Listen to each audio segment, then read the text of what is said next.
What you know what? Just to be safe thing you did end up saving your ass later? Not my ass. But my mom's. She and I were home alone and I was getting ready to go to a party. I came upstairs and found her with the carbon monoxide detector in pieces on the coffee table. She said it was beeping. And apparently once years ago in our last house one was malfunctioning and giving a false alarm, so I guess she just assumed it was happening again. I shrugged it off and continued getting ready. I was about to leave but something was nagging at me. She was insisting it was fine. After some arguing with her I said, "No. We are calling the fire department." So I did. They came. And the levels of carbon monoxide were so high in the basement they said anyone sleeping down there would be dead already.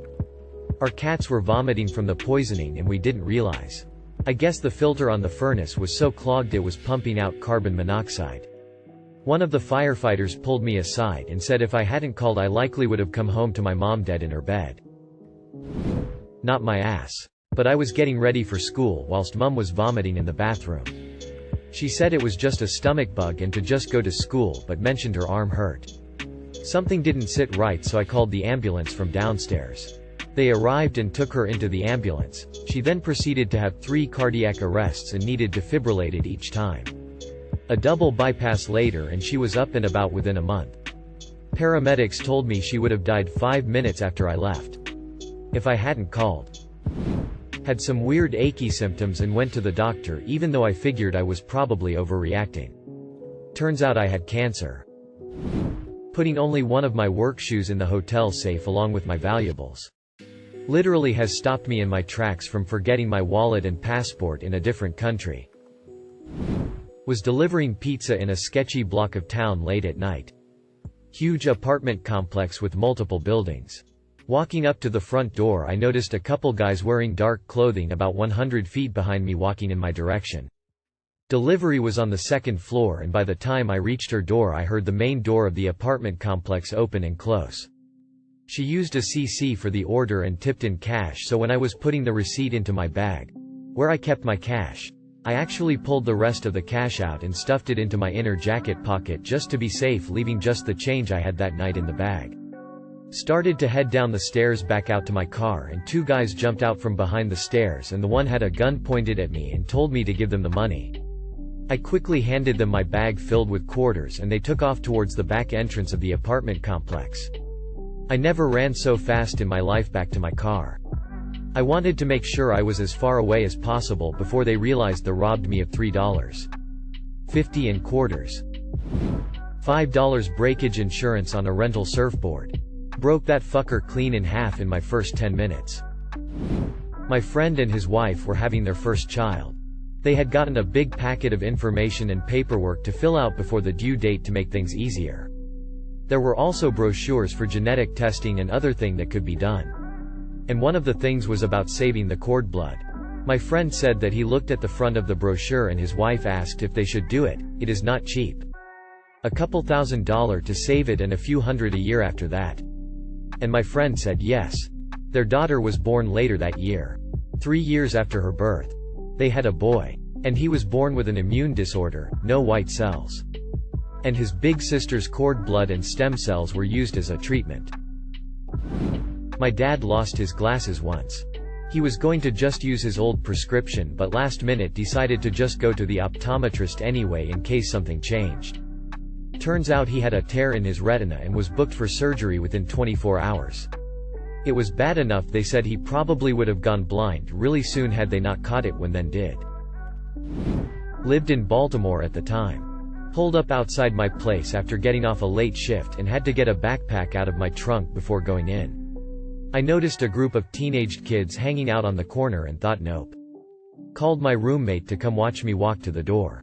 About 10 minutes later a girl comes running down the street bleeding saying she got jumped by the group of kids for no reason. Stay alert out there y'all. Was watching my toddler nephew and he'd found a metal straw somewhere in the house and started playing with it. He was just tapping stuff and waving it around. But I'd just read a story on Reddit about a woman who got completely fucked up by a metal straw when she fell and it impaled her face. So I took the metal one from nephew and gave him a soft, squishy silicone one to play with instead. I'm not exaggerating when I say less than 5 minutes later. He fell like toddlers do, and I saw the silicone straw all smushed into his cheek. I had to just sit for a while after that. Lol. Not me. Bit a coworker. Was trying to separate some railroad ties with a crowbar as part of his yard work for the day, and when it popped, a nail flew and embedded itself in one of the lenses of his safety glasses he threw on because he had them for work. He keeps them on his desk as reminder. PPE is not just for the workplace, folks. I dropped my high school girlfriend off. Then for some reason I locked the passenger door. Not 10 minutes later I was stopped at a red light and some scummy-looking dude tried to open up the door. I have no idea why I locked that door after she got out. I really didn't have a habit of that. No idea what would have happened if that guy got in my truck. Saved the GPS location of my vehicle on Google Maps before exploring a national forest with a road trip buddy. We grabbed some fishing poles and head out towards the nearest water location on our map to hopefully catch a couple fish. Turns out it was a swamp, not a lake, and we got so incredibly turned around it could have ended very badly. We really didn't go that far in from where we parked, but somehow ended up on the other side of the swamp without realizing it. Drizzling rain, mosquitoes, bear tracks, and the sun started going down before we found the car. Without the GPS coordinates saved, it would have been a cold, wet night in the woods at a minimum. And more than likely a search and rescue required situation. I had a female patient coming for I-131 therapy. Patient must be not pregnant, and to make sure we do a blood test one day prior to dosing. I checked the results on screen, that was negative. I printed it out and put it in the patient file, just in case, although we went paperless years earlier. After giving her radiation safety instructions and discharging her, she came a couple of days saying that she was late. The doctor inserted another pregnancy blood test and came out positive. The lab technician went to the previous negative blood test and changed it to positive. Haven't I printed the test, it would look like I dosed the patient while pregnant and could get fired. Staff before this incident used to make fun of me being paranoid. After this incident everyone started printing the results, tears of joy. Because a lot of people asked, and to answer their questions ETA. I reported it to the head of department. He immediately involved the medical physics department and they calculated the dose to the fetus and found out she had to abort because the baby will be severely mutated. So they involved the OB/GYN also. Last thing I knew that a huge investigation was carried out and the patient filed an official complaint. I don't know what happened later. Everything completely changed. Policies and procedures, hospital's information system, quality department was established, risk management department was established, etc. That was back in the beginning of 2007. The system was installed in the end of 2006. That was the first time anyone used an electronic system. ETA 2. I wrote the reply and went to sleep and woke up never thinking that this would blow up. Wow. Thank you everyone for upvoting, and thank you kind stranger for the award. Thanks for everyone who wished me a happy cake day. You all made my day. Folded hands. Edit 3. That story happened in MENA, Middle East and North Africa. Normally I'm pretty impressionable and cave to peer pressure. But this one time when I was younger I was hanging with my friends and a couple of older high school guys I'd only met that day. The girls were all fawning over them, but I could tell they were idiots. When they all wanted to go for a drive with the guys, I thought, nah. I don't trust these guys and I think it's best I just call my parents and go home. I got a call the next morning from one of the girls who was passenger. One of the high school boys was driving. They'd had a serious crash and one of the girls wasn't wearing her seatbelt and hit her head on the dash and was in a coma for 6 months. She was in intensive care and rehabilitation for years. Still can't believe of all the days I decided not to go with the flow. It probably saved my life. Terribly sad about my friend. We were really close, but she never came right, and her personality changed. I still wonder how successful she might have been and if we'd still be friends if that hadn't happened to her. Really sad. Snow chains at the bottom of the mountain. A bunch of cars passed me on a clear road on the way up with several warnings all the way up. I saw a local throwing on chains with no snow in the area. I decided to be safe and put them on. 30 minutes later I was in one of the worst snow driving conditions I've ever seen. Whiteout conditions in a snowstorm that eventually resulted in the complete shutdown of the roads. I passed car crash after car crash with just enough traction to feel somewhat comfortable moving 15 miles an hour. Anyone heading to Tahoe needs chains and chains that fit. Don't fuck around. I don't care if you have a four-wheel drive. Driving through Tahoe and Mammoth during snowstorms is no joke. Literally sunny with no clouds to blinding white darkness in an hour. Edit. One more thing. If you find yourself near Heavenly and Siri sends you to a snowed-over hill that feels too steep, turn around. Unless you have the right setup, you aren't gonna make it. Snow chains or not, you will slide. Just take the Haraz gondola if it's that bad. If you don't already have your own gear, try another resort. Heavenly is uniquely bad for rentals and beginners in general. Backing up computer files onto an external drive on a regular basis. Power goes out one afternoon. And I was the only one not profusely sweating. I forwarded an email to my non-work address so that after I left and anonymously reported my employer to the state, I couldn't get stuck with the blame for shit. One day I was attempting to make karaoke for the first time. A kind of Filipino fried mochi. And after I popped them in the oil, I settled in and watched them carefully. I never wear an apron whilst cooking. But for some reason I figured, why not this time? And as soon as I stepped out of range of the fryer, they all exploded. Turns out, karaoke can form an impermeable shell when fried. So pressure built up inside until they popped and sprayed hot oil all over the kitchen. Of course, I was safely away reaching for an apron and was completely dumbfounded. Made sure to punch some holes in all subsequent batches. Of course, once I cleaned the kitchen, I ate them and they were delicious. 10 out of 10 highly recommend. Edit. For the curious. Pro tip. Don't let them explode. Learned CPR and first aid. Had to give CPR to a family friend when she collapsed from a heart attack, and thankfully she was brought back after being down for 15 minutes. She only had minor memory problems and mostly just couldn't remember that day. She's still here and kicking years later. When I was a student, I'd do my own work on my car to save mechanic bills. One day, after changing brake pads, I was driving on the motorway at 100 kilometers per hour, the freeway at 60 miles per hour for our American friends, and felt a slight shuddering through the steering wheel. Given you're not supposed to stop on a motorway unless it's a real emergency, I was reluctant to pull over to check if anything was wrong. Though having only worked on the car that morning, I decided I'd check, just to be safe. Turns out I hadn't even finger tightened the wheel nuts. Only threaded them about a half turn each. Edit grammar. Grabbed a helmet when riding a bike down a steep hill as a kid. Normally didn't, but I ended up falling at top speed and breaking my helmet and chipping 3 teeth. Could have been my head that was broken. Somehow, it randomly occurred to me one day to purchase pet insurance for my dog. Some months later, my dog suffered a severe back injury and needed surgery to reverse the paralysis.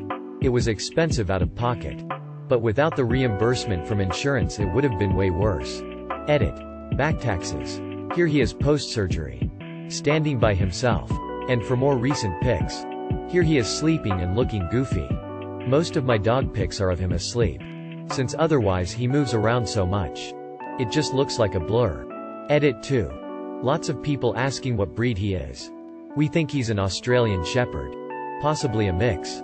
He was a rescue, so not 100% sure. He also has a condition called double merle, caused by poor breeding practices. That's why he's all white, with black spots on his face and paws, with super light blue eyes. If you look closely in the first pic, you can see his pupils are asymmetrical. Double merle dogs commonly have eye abnormalities, and can have some level of blindness and deafness. Lolo has pretty good eyesight, but is completely deaf. There are a few other dog breeds he looks similar to: Border Collie, German Shepherd, Swiss Shepherd, etc. But since he's a double merle, both his parents must have had the merle color pattern, which those breeds don't have. So, I conclude he must be an Aussie. When I look up pics of other double merle Aussies, they look just like him. I think Lolo just happens to also have other traits that don't fit the breed standard, like a long tail, upright ears, and large size. He's 60 to 70 pounds. At the upper limit for the breed. The lack of coloration also gives his fur a different texture. Crazy and curly instead of straight and smooth, which is why he's extra fluffy. Had my boat trailer bearings repacked by the boat repair shop dealer before I went on a trip that I had to tow it for 400+ miles. I usually repacked the bearings myself but figured I'd have the pros do it since I had a long haul ahead of me. The day before I left I decided to double check that the bearing case was full of grease. Without it they would overheat and I'd be f***cked royally and stranded with a high risk of a wheel actually coming off the trailer if I didn't notice it in transit. There was no grease at all in the bearing case on any of the 4 wheels. I would have been lucky to make it 20 miles before something serious happened. Also, this has been a habit for decades. Pat my pocket to make sure my keys are in my pocket before closing the locked house door, my car door, etc. My stomach had some issues and my doctor sent me for a colonoscopy just to get things checked out. They found 1 polyp. No big deal. Not related to the current problem. And told me to come back in 5 years just in case. I put a Google reminder and forgot about it. 5 years later, I went for the colonoscopy and they found a lot more and said I would have ended up with cancer in 5 to 20 years for sure had I not gone. Instead, they removed all polyps and now I'm regularly going to colonoscopies due to having a syndrome they identified. I'm far away from the age where you normally get a colonoscopy, so I would definitely have got cancer. When you are eligible or if it is recommended, get a colonoscopy.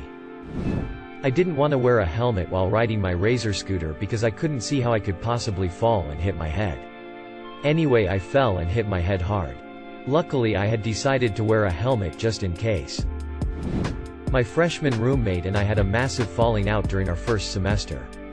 By Thanksgiving I'd already requested a room change, but had to wait until holiday break because there were no free rooms available. While we waiting for the room change we avoided each other and I generally spent as little time in the room as possible. Which was usually fine. The last day of class before Thanksgiving break rolls around and I was chilling in a friend's room waiting for a ride home for the week.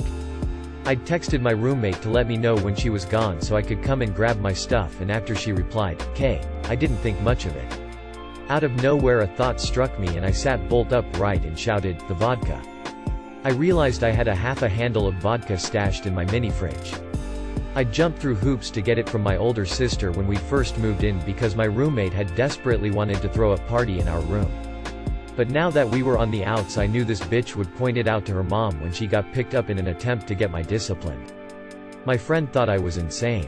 But I convinced her in a near panic that we had to do something. We called a mutual friend and cashed in a favor. We told him he needed to call my roommate and demand she get lunch with him to get her out of the room.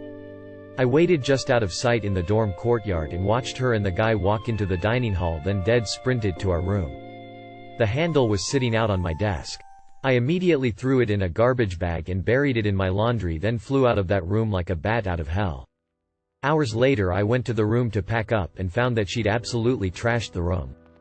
She had pulled apart my desk, my bed and my closet, but somehow missed my hamper.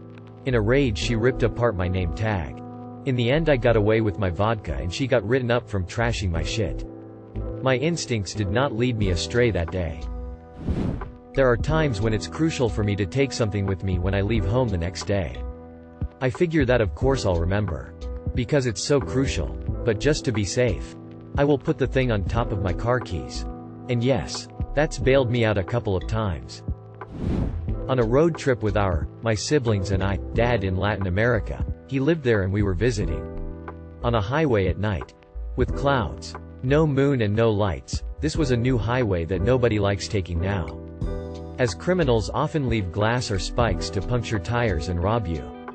Or worse. We were driving and this guy was pulled over and waving for help. My dad stopped behind and the guy was scared and asked if we could light up his car while he changed a flat tire. He was terrified of being out there alone, and rightfully so. Dad goes to get out to help and my sister grabbed him and said she didn't think this felt right. Dad assured us it was fine and almost got out. But sister grabbed him again. Right then a car flew by the door right where he would have been. 4 guys jump out. One grabs the man, puts a gun to his head, and the others sprint to our car. There was a brief chase down the highway. But luckily their old Corolla didn't keep up with our Jeep. And they gave up after 2 to 3 minutes of driving 170 kilometers per hour. My sister saved my dad's life, and probably ours, by making him stay in the car that extra few seconds.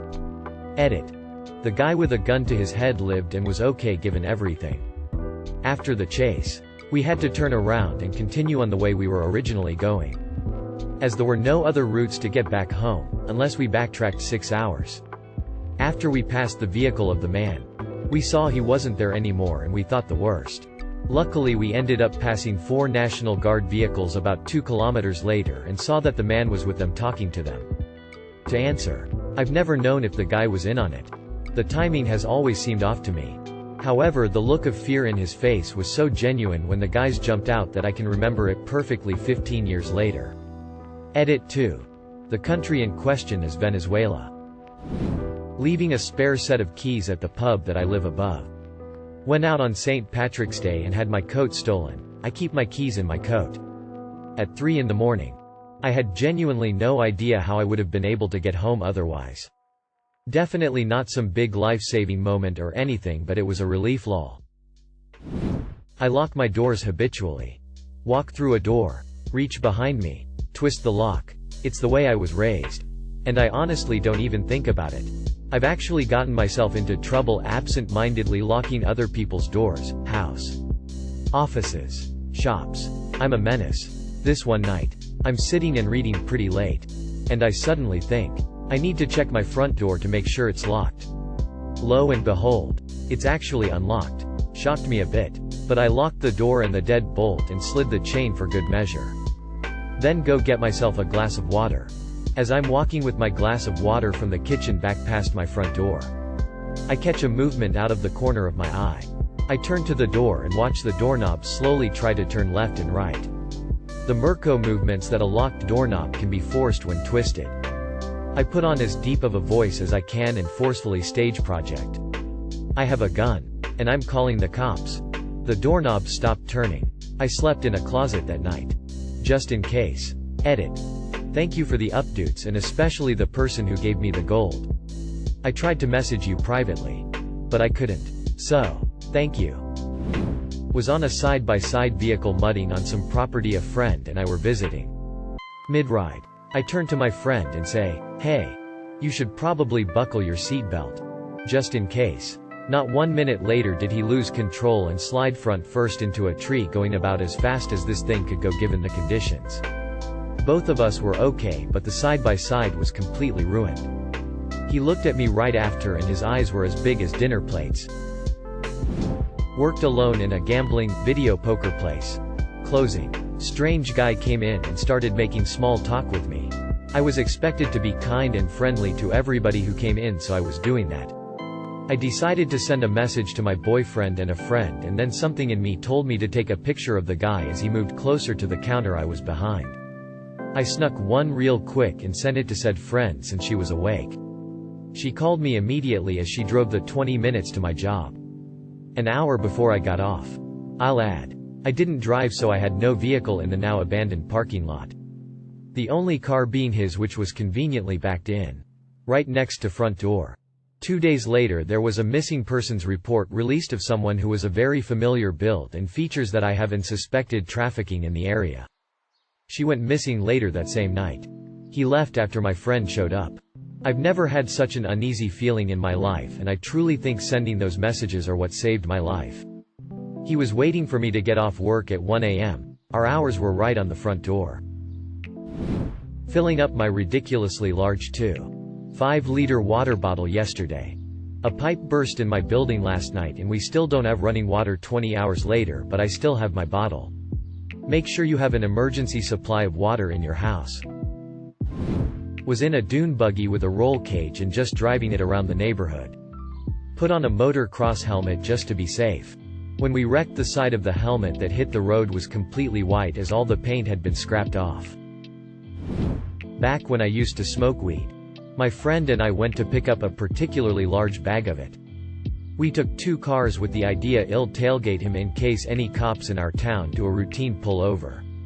The corner of our street had a small shop, and wouldn't you know who was parked there ready to pull over the next car. Couldn't believe our luck when it worked. They pulled out behind us. Sirens went on and I pulled over and my friend just continued on home with the goods.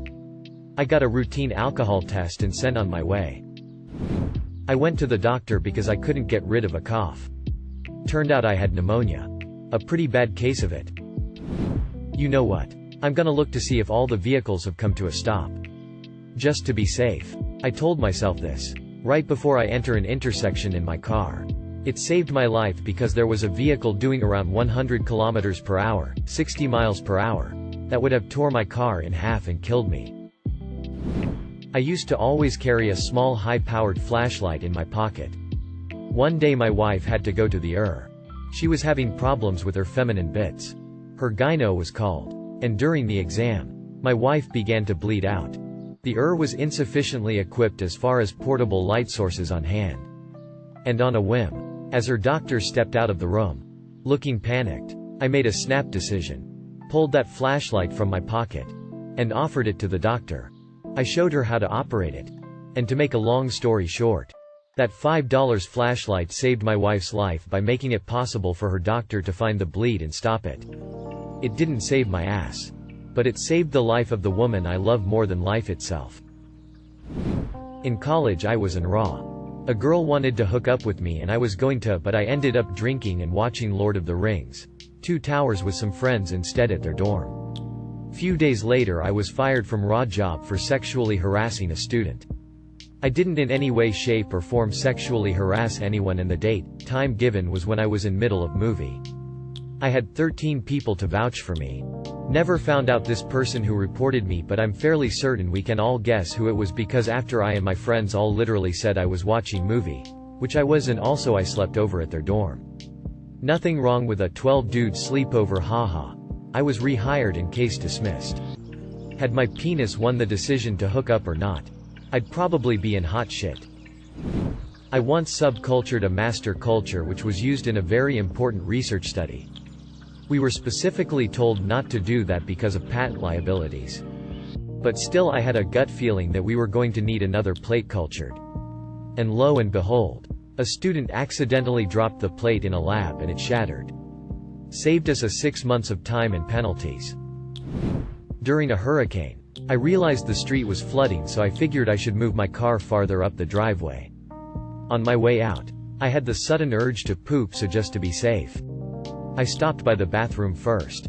Maybe 30 seconds later, boom! Neighbor's tree fell directly on my car, crushing it. Might sound ridiculous, but many years ago when I did my mandatory community service, was a thing in Germany as a counterpart to mandatory military service. There was a particular day in a pretty harsh winter. I usually went to work with my bike, as the streets were cleared of snow and ice anyway.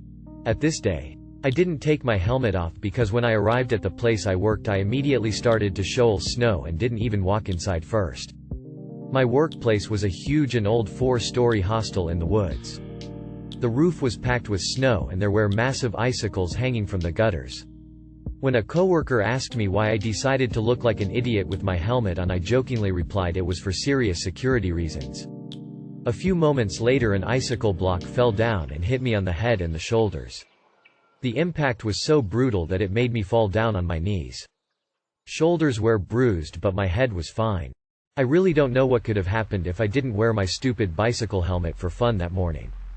Serious injury for sure. Super embarrassing story, but fuck it, I'll share with internet strangers.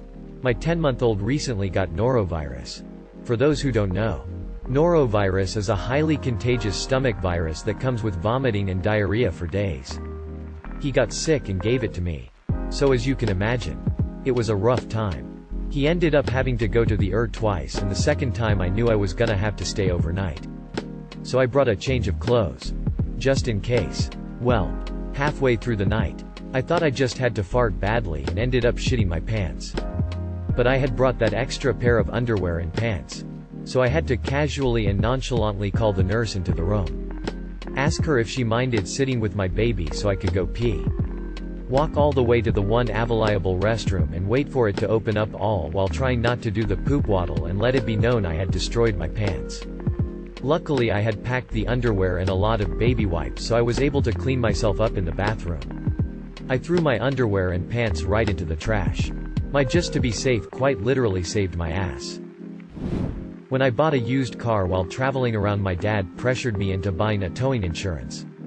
I thought it was a waste of money for $60. I ended up getting towed 6 times in 2 months when my car broke down. I saved about $2,000 with having that insurance. Not me but my dad. Bought into a $500K life insurance policy at 42 years old. Many people made fun of him, called him crazy, etc. And he said exactly that. Just to be safe. He had a seizure at 43 years old, July 2007. Brain cancer. Died June 2008 at 44. Policy was paid into for less than 2 years. I've carried life insurance since I was 21. Too much cancer in my family and my dad died extremely young. Had bad feelings about a pregnancy the entire time. Doctors dismissed me through the entire pregnancy. Approaching my due date with a plan to deliver at a birth center. My midwife sent me for a just-to-be-safe ultrasound. She didn't want me so anxious in labor. She wanted to set my mind at ease.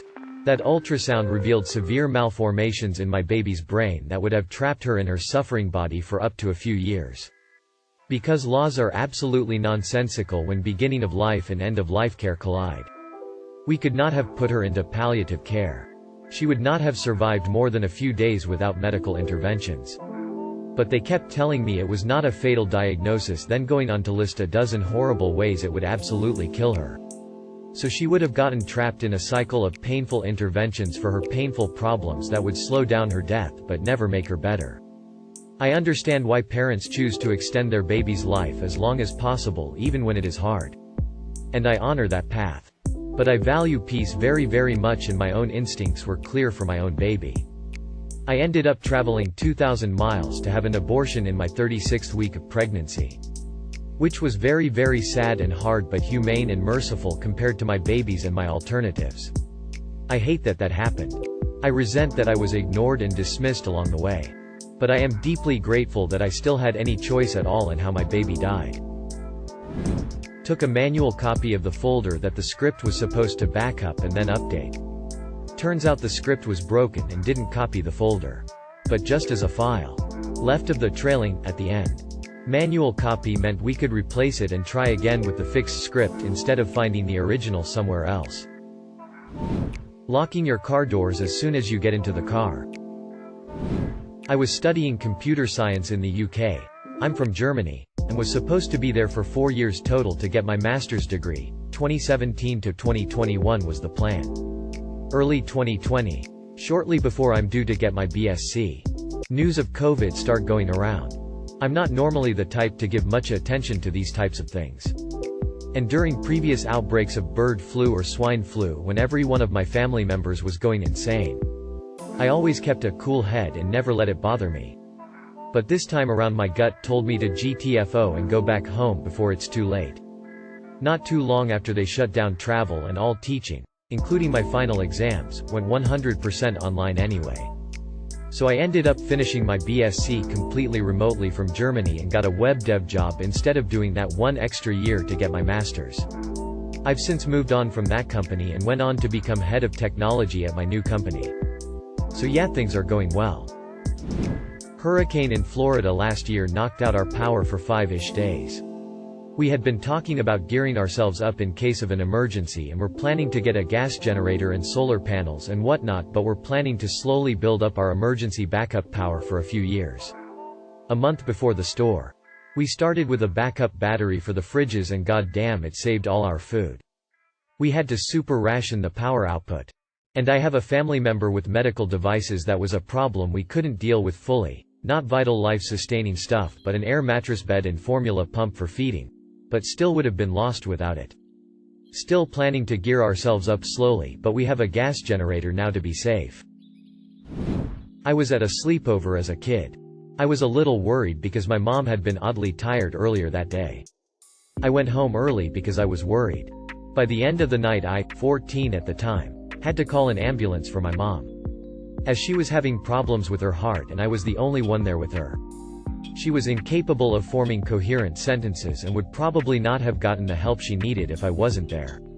So, good thing I was. I had a lump on my cheek right above where the jawbone connects to the skull. Asked my doctor about it. He said it was fine since it was moving, but maybe go to the dermatologist. Dermatologist said it's fine because it is moving. It probably a cyst and I could have it removed if I don't like how it looks.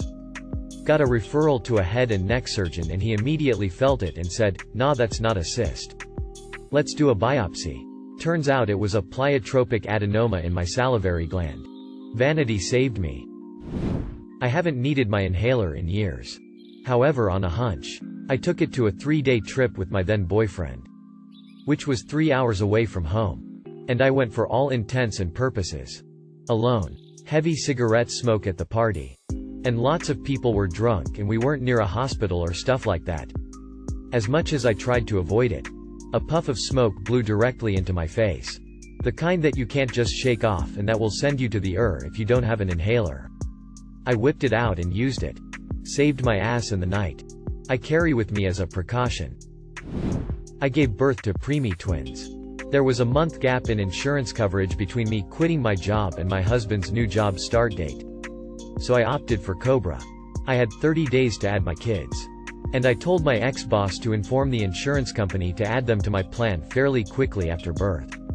Well, close to the deadline, I remembered it out of the blue and decided to double-check coverage just to be safe.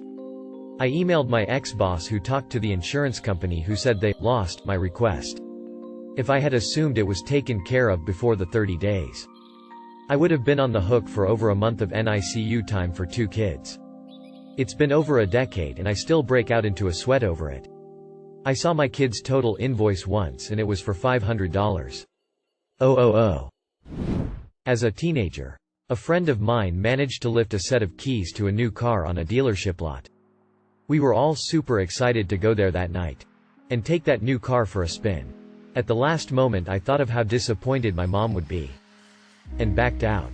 That night, during the joyride, they got into a high-speed chase with a couple of cop cars, took an intersection at 85 miles per hour against traffic, and were spun into a brick wall after an initial collision with a garbage truck. The driver was killed, 17, and my 2 other friends suffered critical injuries and were hospitalized for weeks. No doubt in my mind that I would have been injured or killed as well. I grabbed my ACT test results the day I went to my college's freshman registration in case they hadn't been reported. They hadn't. I scored high enough in the English section I got credit for English 101. And was placed in English 102. Was driving with 3 friends down to the dance clubs. We hadn't pre-gamed at all. Cruising with windows down. Music blasting. See a car ahead. Wasn't driving weird but something said, "Slow down." I slowed. Had 5 or 6 car lengths between us. Even my buddies felt it. One said, "That is a sweet ride." And another said, "Too bad it'll get wrecked." Not 2 seconds later that car swerved across 3 lanes of traffic. Bounced off 2 other cars. Flipped and rolled a couple times. The second car hit was driven into a guardrail. The metal ones on wooden posts, which speared the car. No survivors. If I had not slowed down that likely would have been the 4 of us. Previously, I have volunteered at my local fire station. One day while I was visiting the day crew, we got a call for an animal bite. I didn't have official fire crew clothes on. So I figured I'd jump into my bunker pants to at least show that I was with the department.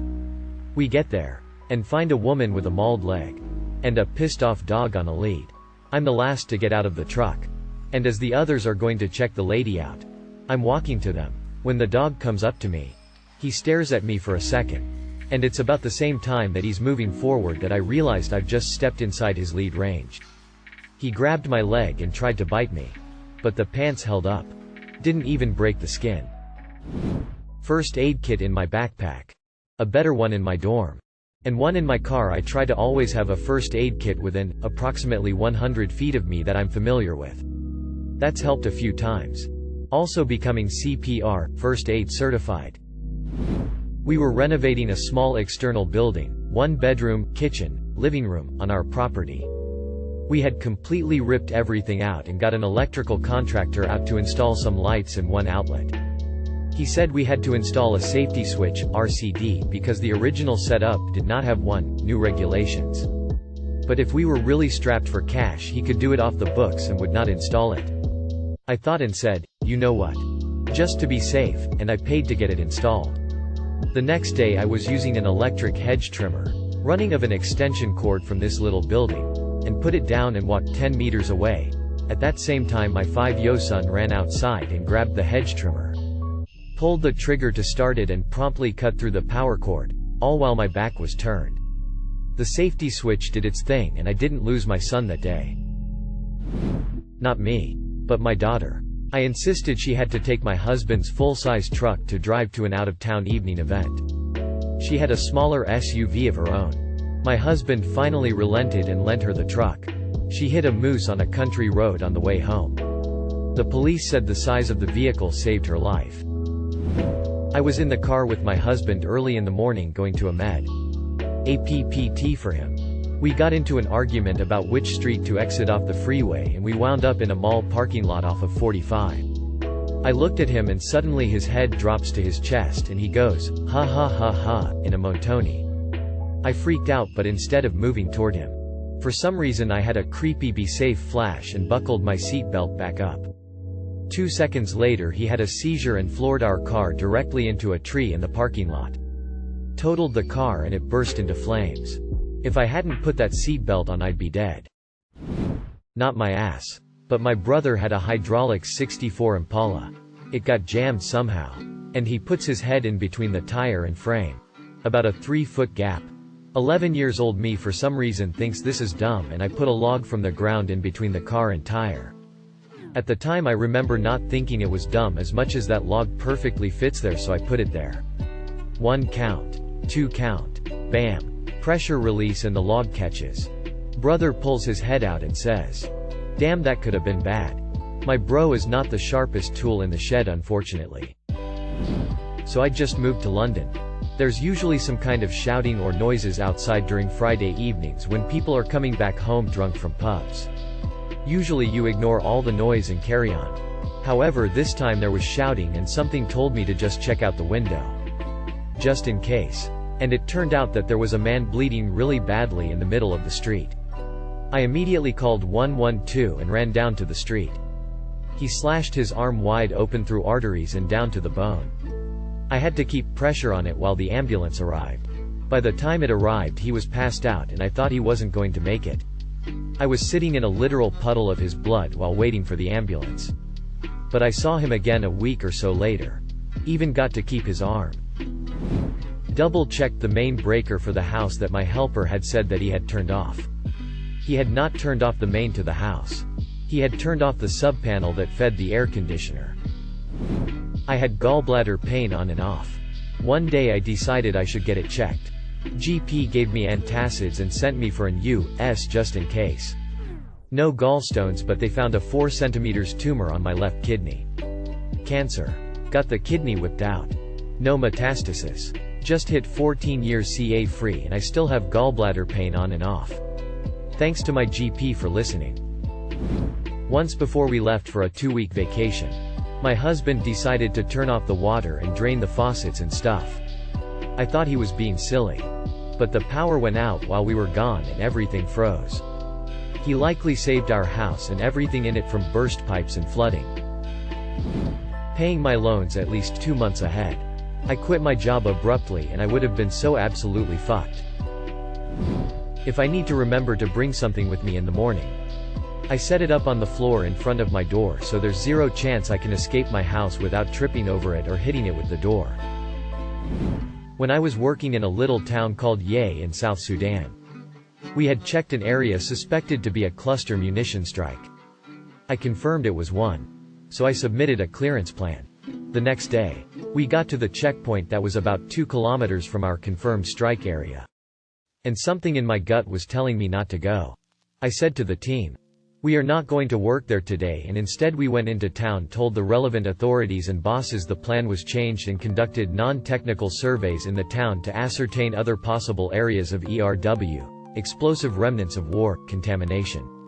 We got a call a few hours later from the commissioner of the town telling us that an INGO, international non-government organization, had been abducted by anti-government forces in the area from our control point where we were going to clear from.